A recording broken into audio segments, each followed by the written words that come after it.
So tracking is a skill that hunters use to find their prey or target by reading nature signs, such as marks, footprints, or disruptions of foliage. All of these little signs can inform the tracker of the behavior, the disposition, and the direction that their prey is in. A skilled enough tracker can actually psychoanalyze their target based off of those signs. A tracker can read the personality and even the health and kind of mental state of its target. If someone is tracking another person, the way in which they set up camp, the route that they take, the familiarity of their environment, those will all be indicated by the signs that they leave. If you've tracked and psychoanalyzed your target, you then get into the territory of divination. Through that assessment, you can make accurate predictions of future behavior. Another way of thinking about it is tracking is looking for the present or current situation. Psychoanalysis is the accumulation of past events or experiences, and divination is prediction into the future. All of these methods of sign reading are interchangeable. If you have someone psychoanalyzed, you can track and then predict them, or if you have the divination, you can reverse engineer their psychoanalysis and tracking. You may be more familiar with this in detective or diagnostic work, in which the doctor or detective is reading all of these little signs, which also indicate personality, behavior, past experiences, and where things may be going. You could also look at divination as a form of tracking the sort of unconscious or things yet to happen, in the same way that psychoanalysis is a form of tracking the sort of personality, behavior, or emotions. Everything has a reason, everything has a sign. If you walk through a forest, you leave behind a trail. The way that you walk, the path that you take, and any interactions with the environment you have are all indications of your personality. And this brings us to the idea of luck. In simplest terms, luck is the conspiring of factors or influences that lead to a certain circumstance or event. So that the more unknown factors, the more lucky you have to be for success. When the skilled tracker, detective, or doctor is successful in finding their prey, to the outside observer, you may say that they are lucky or that they have very good luck. There's this idea that the better you are at something, the luckier you seem to be. This is because the more accurate you're able to assess these signs, the psychoanalysis, the tracking, and the divination, the less unknown factors there are. Fate and luck are essentially interchangeable terms. In any competitive work, you have the idea of finding the thread of opening or opportunity. By reading all the signs and what they indicate, you're able to find the best path or best course of action that leads to success or victory. In social interactions, you have the same thing, which is the thread of a conversation. The principle of this is that within any given situation or circumstance or interaction, there is a best way of doing things for success, to dominate or to fascinate whatever it is that you are up against.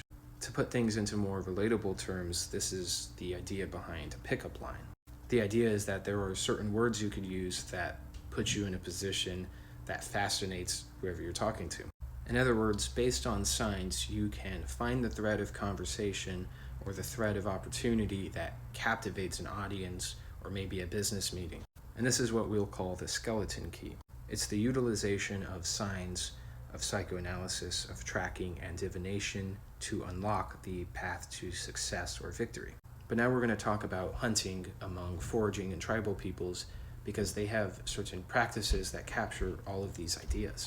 All over the world, humans use these things called hunting songs. They were ways of calling forth the game animal, as well as giving thanks to it and offering respect, as well as ensuring the animal that it's okay in the cycle of life and death.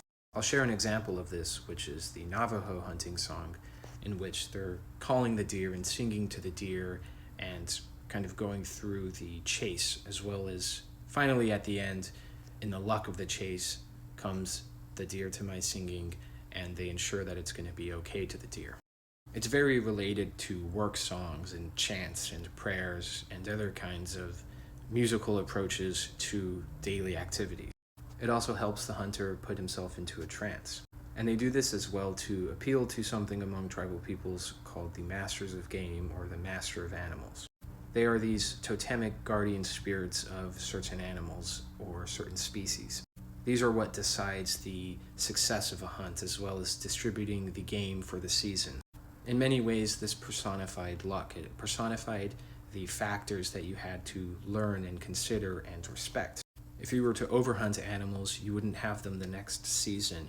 If you were to hunt the wrong ones, you could get a disease. Or if you were careless, you could get injured, or it could escape, and then you wouldn't have anything to eat.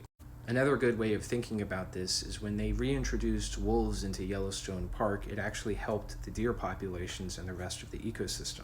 This is because the wolves know to hunt the right kind of deer that is ultimately beneficial for themselves, so that they always have a supply of deer, as well as the deer so that they don't become overpopulated and disrupt other parts of the ecosystem.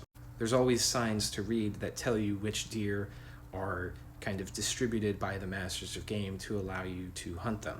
You usually wanted to avoid hunting anything too young because you need them to grow up in order to have more offspring.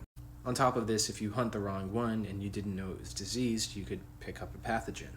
Many different gods from different mythologies and religions derive from this shamanic or tribal masters of game, or in the case of Artemis here, a mistress of animals. And this extends to pastoral and agricultural communities in which your different livestock and different crops had the same kind of masters of game association. You would sing to it, and you'd have to make sure if you're going to slaughter one or harvest crops or plant crops, you did it at the right times in the right places. And a lot of that is through tracking and psychoanalysis of the landscape and what's going on, as well as divination.